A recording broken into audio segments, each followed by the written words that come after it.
네, 안녕하세요. 데이업의 김지현입니다. 중국의 2차전지 산업이 주춤하고 있습니다. 글로벌 2차전지 점유율 1위 CATL이 리튬 공장 가동을 중단했기 때문인데요. 유진투자증권 측에서는 이 글로벌 배터리 수요 감소 때문이다라는 이 분석도 있었습니다. 과연 이렇게 분석하는 게 맞는 이야기일까요? 왜 유진투자증권 쪽에서는 이렇게 생각을 했을까요? 제 생각은 다릅니다. 오늘 제가 왜 이렇게 생각을 했는지, 그리고 정말 이 수혜가 되는 곳은 어디일지 이번 영상에서 모조리 파헤쳐 보도록 하겠습니다. 어제 UBS 측에서 CATL 리튬 공장이 생산을 중단했다는 추정이 나왔었고요. 그리고 오늘 정확하게 이 중국 매체들에 따르면 이 중국 장시성에 위치한 20만 톤이나 되는 대형 리튬 공장이 있는 이 이춘 공장이 현재 이 채굴 활동을 지금 중단이 된 걸로 지금 확인이 되었다고 합니다.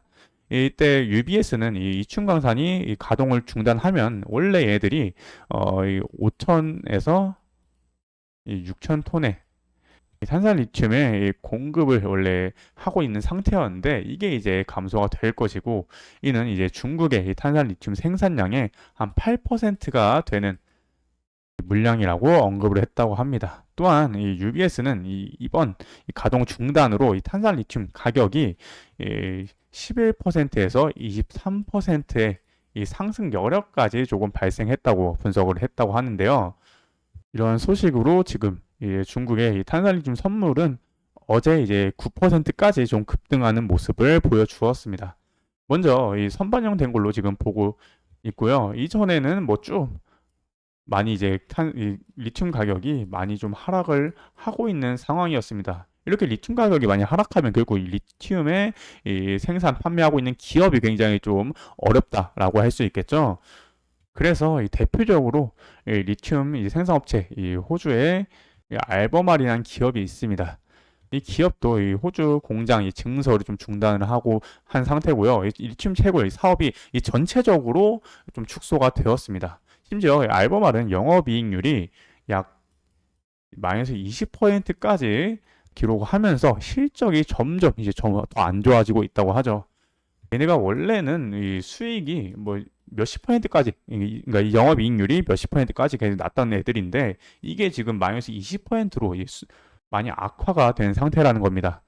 근데 이렇게 이 리튬 사업이 전체적으로 이 축소가 되고 있는 상황이고, 영업이익률까지 이 대표로 마이너스 20%가 기록한 모습 확인할 수가 있었죠. 영업이익률까지 이 마이너스를 기록하고 있다는 건 제가 생각하기에는 이 CATL의 이 공장 가동 이 중단을 한 이유는 결국 이 리튬에 대한 이 생산 단가보다 결국 이 판매 단가가 더 나와주지 않았기 때문에 이렇게 중단이 된 걸로 파악이 되고 있습니다. 아까 보셨듯이 리튬 가격이 굉장히 좀 많이 떨어지고 있었죠. 그에 따른 이 생산 가격이 더 많이 오르고 이 판매 가격이 더 낮아지니까 결국 이 생산 가격에 따른 이 적자를 볼 수밖에 없는 이 상황이었겠죠. 그래서 이 가동을 결국 중단하지 않았나라고 지금 분석을 할 수가 있다는 겁니다. 그래서 이 리튬 가격적인 측면에서 보면은 중국이 원래 이전에 좀 과잉 공급을 했다고 합니다. 그래서 가격이 계속 쭉 내려오고 있었어요. 그래서 그 과정 속에서 계속해서 좀 리튬 가격이 하락을 하고 있는 상황이었었는데, 이 부분에서 지금 CATL이 먼저 이 공장을 중단한 걸로 봤을 때 얘들이 지금 이 가격대에서 지금 생산 단가가 결국 판매 단가를 조금 넘어서면서 결국 CATL도 지금 적자를 보는 상황이 나왔다는 거죠. 그래서 현재 지금 이 가격 구간이 지금 전체적으로 봤을 때 조금 저점이다라고 좀 판단을 해볼 수 있는 거고요. 아까 봤을 때 11%에서 23%까지 이 상승 여력이 있다고 했잖아요. 결국 그만큼의 이 상승 구간까지 좀 보여줄 가능성이 굉장히 좀 높다라고 볼 수 있다는 겁니다. 그러면 유진투자증권에서 이야기를 했던 이 중국 CATL의 이 리튬 생산 시설을 중단한다는 것은 결국 이 배터리 수요가 예상보다 나쁘다, 그러니까 라는 해석을 했던 부분은 우리가 다시 한번 생각을 해보면 그리고 이렇게 배터리 수요가 나빠서 리튬 공장의 생산을 이제 멈춘 게 아니라 이 생산 단가, 원가가 당연히 판매 단가보다 좀 높게 나오니까 공장 가동을 멈춘 겁니다. 유니스와증권은 계속 이 배터리 수요에 대해서 좀 언급을 하는 모습입니다. 근데 이 배터리 수요에 대해서 이야기를 하자면 중국산 전기차에 대한 이 배터리 수요는 결국 이 축소가 될 수밖에 없는데요. 이 가장 주된 이유로는 이 글로벌적으로 현재 이제 그 중국에 대한 이 관세 부분입니다. 이게 최근에 이제 중국에 대한 관세가 결정된 부분입니다.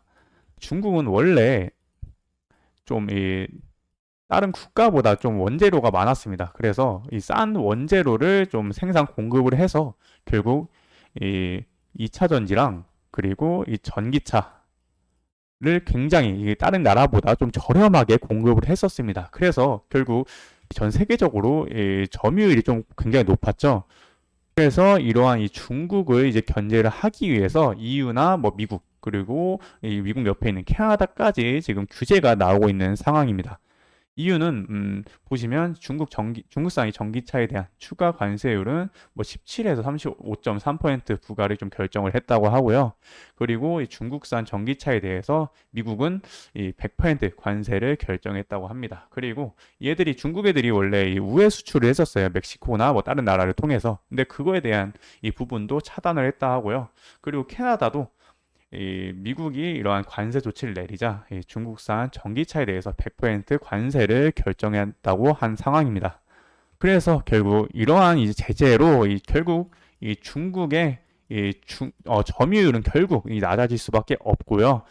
이러한 부분을 당연하게 이제 우리나라 기업들이 좀 수혜를 볼 수밖에 없습니다. 이전에 이제 리튬 가격에 가장 예민했던 기업이 원래 양극재 기업들입니다. 리튬 가격이 떨어지면서 결국 양극재 기업들이 수익성이 좀 악화가 되면서 좀 안 좋은 모습을 보여주었었는데요. 아까 얘기 드렸듯이 결국 지금 리튬 가격이 지금 저점 구간에 진입을 했고 이 상승 여력이 조금 남아있다라는 점과 이후에 중국 기업들의 이 제재로 인한 점유율 하락은 이후에는 이제 국내 기업들의 결국 당연하게 공장 가동률이라든가 뭐 영업이익이라든가 뭐 매출 등의 증대가 당연스럽게 좀 예상이 될 수밖에 없는 부분입니다. 그렇기 때문에 가장 이제 먼저 좀 봐야 될 부분이 이러한 양극재 기업이다라고 꼭 알고 가주시면 되겠습니다. 이렇듯 이 기사 하나하나에 따라서 그 원인과 그 후의 결과 해석 차이가 바뀝니다. 이러한 기사 하나하나까지 끝까지 추적해서 이 팩트와 올바른 정보를 전달드리도록 하겠습니다. 오늘도 시청해주신 여러분들 감사합니다.